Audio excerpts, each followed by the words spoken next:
Telangana cabinet భేటీ కొనసాగుతోంది. CM Revanth Reddy అధ్యక్షతన సమావేశంలో చర్చలు జరుపుతున్న అంశాలపై తీవ్ర ఉత్కంఠ నెలకొంది. 2 లక్షల రూపాయల రైతు రుణమాఫీ అమలు, కట్ ఆఫ్ డేట్, విధి విధానాల రూపకల్పన, అర్హులను గుర్తింపుపై కీలక చర్చలు చేస్తున్నారు. పీఎం కిసాన్ యోజన నిబంధనల వర్తింపు, ఆంక్షల విధింపు, రైతు భరోసా విధి విధానాలు, పంటల బీమా, మద్దతు ధర పెంపు వంటి రైతు సంక్షేమ అంశాలే అజెండాగా ఈ భేటీలో చర్చ జరుగుతోంది.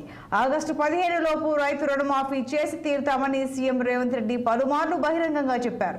ఈ నేపథ్యంలో కేబినెట్ నిర్ణయంపై సర్వత్రా తీవ్ర ఉత్కంఠ నెలకొంది. సమావేశంలో మంత్రులు, సీఎస్, అన్ని విభాగాల హెచ్ఓడీలు, ఉన్నతాధికారులు పాల్గొన్నారు.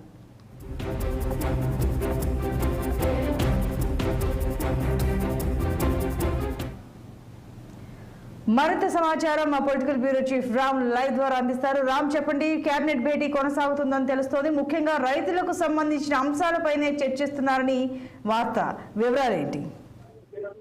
Good evening Santoshi. క్రితం రాష్ట్ర ముఖ్యమంత్రి రేవంత్ రెడ్డి అధ్యక్షతన సచివాలయంలో రాష్ట్ర మంత్రివర్గ సమావేశం ప్రారంభమైంది. ఈ సమావేశంలో ప్రభుత్వ ప్రధాన కార్యదర్శి శాంతి కుమార్ తో పాటు మంత్రులు మరియు వివిధ శాఖల ముఖ్య శాఖల అధికారులు కూడా పాల్గొన్నారు. అయితే ప్రధానంగా ఈ రోజు వచ్చే నెలలో జరగాల్సిన అసెంబ్లీలో బడ్జెట్ రూపొందించుకోవాలి. ఎందుకంటే అసెంబ్లీ ఎన్నికలకు ముందు ఎన్నికల కోడ్ నేపథ్యంలో జూలై 31 వరకు మాత్రమే ఓటాన్ అకౌంట్ బడ్జెట్ ను రాష్ట్ర ప్రభుత్వం చేస్తుంది. కాబట్టి జూలై 31 తర్వాత మళ్ళీ ఖర్చులకు అన్నిటికీ కూడా బడ్జెట్ రూపకల్పన చేయాలి. దీనికి సంబంధించిన బడ్జెట్ సంబంధించిన రూపకల్పన బాధిత శాఖ మంత్రి, ఉప ముఖ్యమంత్రి మరియు ఇతర పలు శాఖలతో, పలువురు మంత్రులతో వర్ష సమీక్ష సమావేశాలు చేస్తున్నారు. అయితే ముఖ్యమంత్రి రేవంత్ రెడ్డి మాత్రం ప్రధానంగా ఈ రోజు రాష్ట్రంలో ఒక ప్రధాన ఘట్టాన్ని పెంచుకున్నారు. అది రాష్ట్రంలో 2 లక్షల రైతు రుణమాఫీ.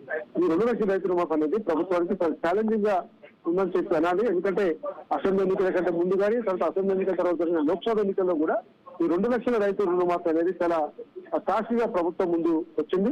ఈ 2 లక్షల రుణమాఫీ చేస్తే కానీ ప్రభుత్వానికి మంచి ఆలోచన, రైతులకు మంచి ఫీలింగ్ కూడా ఈ రోజు ఉంటుంది.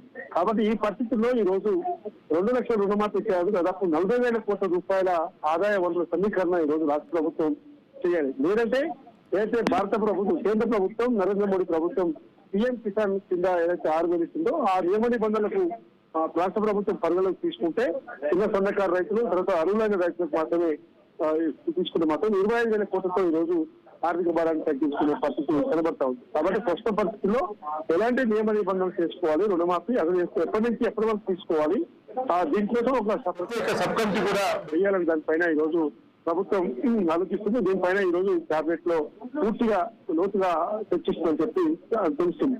మరోవైపు అయితే రాష్ట్రంలో రైతు భరోసా కింద రైతు రుణమాఫీ గత ప్రభుత్వం సంవత్సరానికి 10,000 ఇస్తే ఈ ప్రభుత్వం 15,000 ఇస్తామని చెప్పింది. కాబట్టి ఇప్పుడు తక్షణం కింద వచ్చే పంటకి మాత్రం 7,500 రూపాయలు ఒక్కొక్క రైతుకు ఎకరానికి మొత్తం కూడా విడుదల చేయాలి.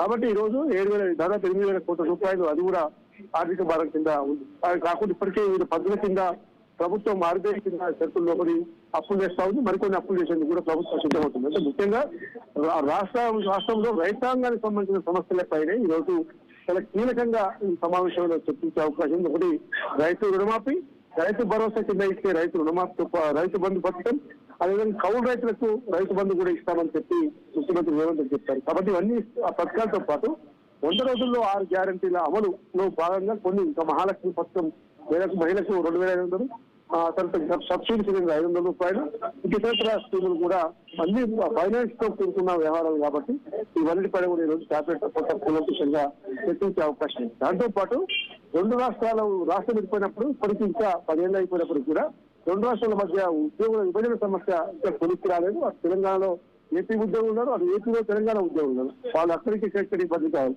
కాబట్టి దాంతో పాటు పరిపాలనపరమైన అంశాలను కూడా ఈ రోజు ముఖ్యమంత్రి రేవంత్ రెడ్డి దృష్టిలో పెట్టుకున్నారు. మొత్తం పూర్తి స్థాయిలో కూడా ఇక పరిపాలన పైన దృష్టి పెట్టారు. దానికి సంబంధించిన అన్ని వనరులు ఏర్పాటు చేసుకుంటారు, అన్ని పరిపాలనా విభాగాల్లో కూడా మార్పులు చేశారని చెప్పి ఇప్పటికే ఐఏఎస్ లు, ఐపీఎస్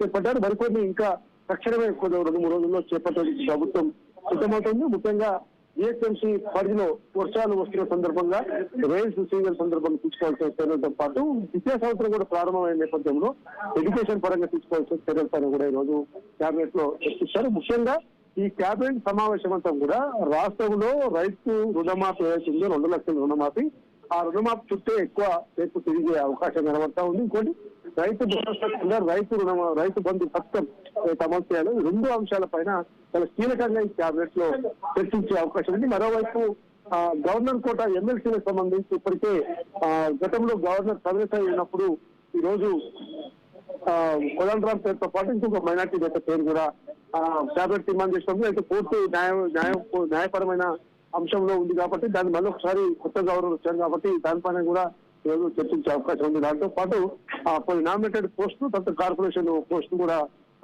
ఇవ్వాల్సిన ఉంది. గతంలో ఇచ్చిన పోస్టులకి ఇంకా అఫీషియల్ గా జీవో ఇవ్వలేదు కాబట్టి అన్ని అంశాలపైన కూడా ఈ రోజు కేబినెట్ సమావేశంలో చర్చించే అవకాశం ఉన్నట్టు తెలుస్తుంది. సంతోష్.